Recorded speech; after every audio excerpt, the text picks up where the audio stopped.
देखता है कि दुनिया की एकमात्र खूबसूरत स्त्री उसके सामने में खड़ी और जाकर के उसको पकड़ लिया, बोला हड्डी में की हड्डी, मांस में की मांस है। परमेश्वर को भूल गया। उस वक्त थोड़ी देर के लिए परमेश्वर को भूल गया।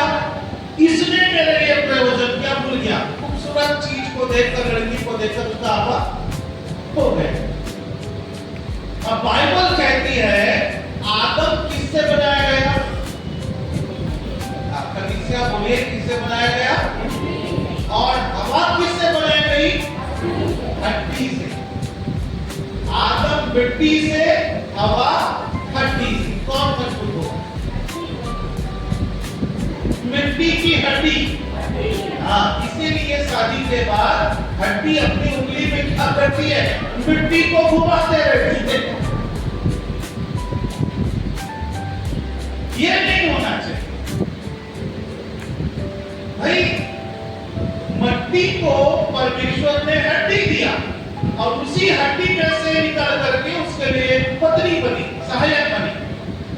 तो ये नहीं होना चाहिए। हड्डी कितनी भी मजबूत हो, मिट्टी की अधीनता में रहना। चलिए एक और वचन बाइबल में से मैं पढ़ रहा था, वचन संख्या 11:3। वहां पर लिखा है यदि नींवें ढा दी जाए तो धर्मी क्या कर सकता है? यदि नींवें ढा दी जाए तो धर्मी क्या कर सकता है? किसी भी परिवार की बुनियाद, नींव मजबूत होना चाहिए। इस बिल्डिंग की नींव मजबूत है करके ये कितने सालों से खड़ा, आंधी तूफान सब कुछ ये बिल्डिंग झेल रहा है, लेकिन फिर भी मजबूती से खड़ा है और खड़ा भी रहेगा क्योंकि इस बिल्डिंग की नींव मजबूत। वैसे ही परिवार की नींव मजबूत होने चाहिए। यदि परिवार का नींव मजबूत नहीं होगा तो फिर योगेश क्या करेगा और कविता क्या करेगा? परिवार वाले क्या कर सकते हैं और कविता के परिवार वाले क्या कर सकते हैं? कोई कुछ नहीं कर सकता। 1 साल 2 साल के बाद लोग बोलेंगे नहीं रहना मेरे को इसके साथ, नहीं रहना मेरे को इसके साथ, और दोनों के दोनों यहाँ से कहाँ जाएंगे? जहाँ शादी करके आए हैं वहीं वापस आएंगे। साहब जी मेरा तलाक है, नहीं रहना इस लड़के के साथ, नहीं रहना इस लड़की के साथ, है ना? ऐसे ही होता है क्योंकि नींव मजबूत नहीं है।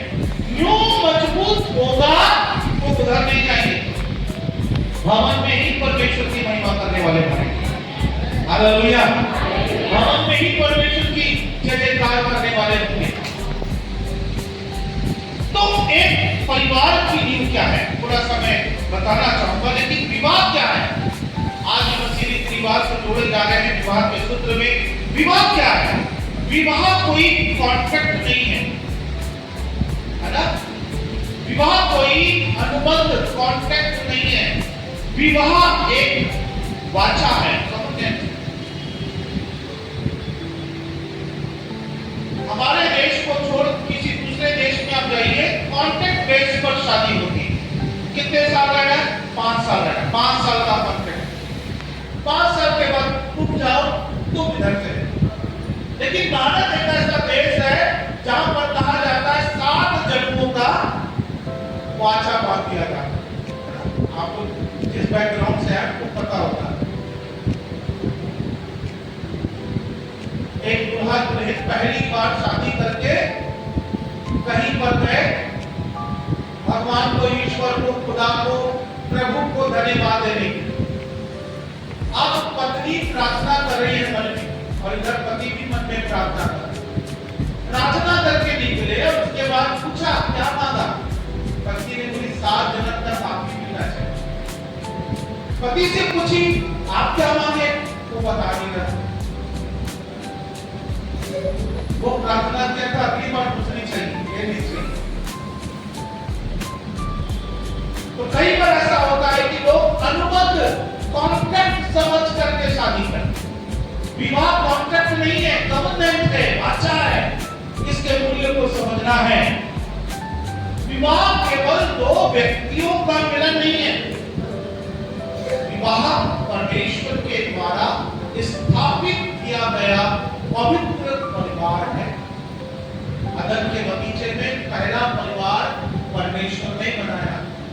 हालेलुया।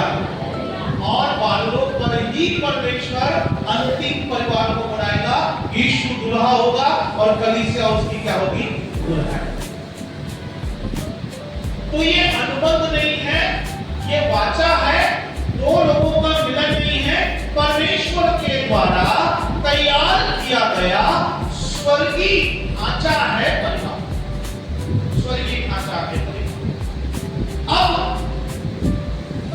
बाइबल का लेखक कैसा है? यदि जीवन ढा दी जाए तो धर्मी क्या करेगा? परमेश्वर ने विवाह को प्रेम, विश्वास, सम्मान, समर्पण के आधार पर बनाया, ताकि योगेश और कविता केवल पति पत्नी ही नहीं बल्कि जीवन भर के साथी, सहयोगी और एक दूसरे के लिए परमेश्वर की आशीष का कारण बने। हालेलुया। पति पत्नी बनकर के नहीं रहना, लेकिन सबके लिए आशीष का।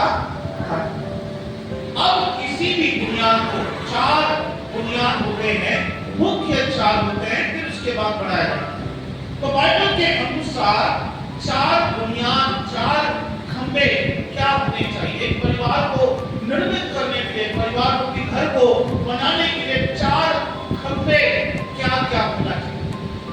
तो बाइबल में लिखा है, यीशु की पत्री जो 5वां अध्याय को पढ़ेंगे, वहां पर लिखा है पत्नी पति से प्रेम रखे और पति पत्नी से क्या रखे? प्रेम। याद रखना, मैं आप सभी के लिए कह रहा हूं, जितने विवाहित हो चुके हैं, जिनका विवाह हो रहा है, योगेश, कविता, और जो अभी लाइन पर खड़े हुए हैं, इंतजार में, याद रखना प्रेम आपके घर की नींव है। यदि आपके बीच में प्रेम नहीं, घर का निर्माण नहीं, परिवार का निर्माण नहीं। प्रेम परिवार का मुख्य बुनियाद है। यदि पति पत्नी के बीच में प्रेम नहीं, यदि पति पत्नी परमेश्वर से प्रेम नहीं रखते हैं, दोनों आपस में प्रेम नहीं रखते हैं, कलीसिया से प्रेम नहीं रखते हैं, वो परिवार जल्द से जल्द टूट जाएगा।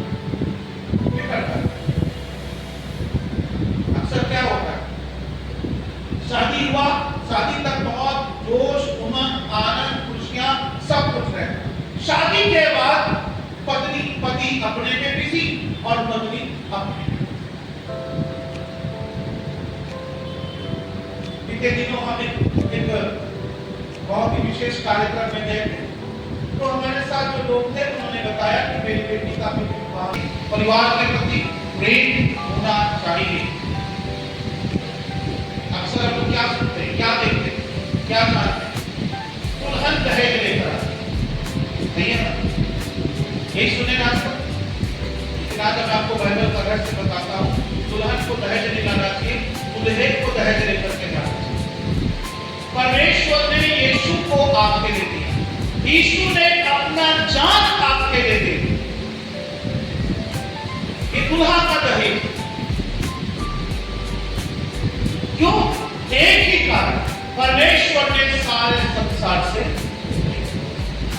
यीशु ने सारे संसार से, इसलिए उन्होंने अपनी ओर से जो बहुमूल्य था वो दे। प्रेम का होना बहुत जरूरी है, अनिवार्य है। इसलिए आज हम यहाँ पर बैठे हैं, मंडली के एक आत्मा है, इसलिए दोनों के दोनों एक दूसरे से मरते दम तक क्या रखना है? प्रेम। मरते दम तक एक दूसरे से प्रेम करना। वैसे ही परमेश्वर से प्रेम करना, परिवार से प्रेम करना, कलीसिया से प्रेम करना।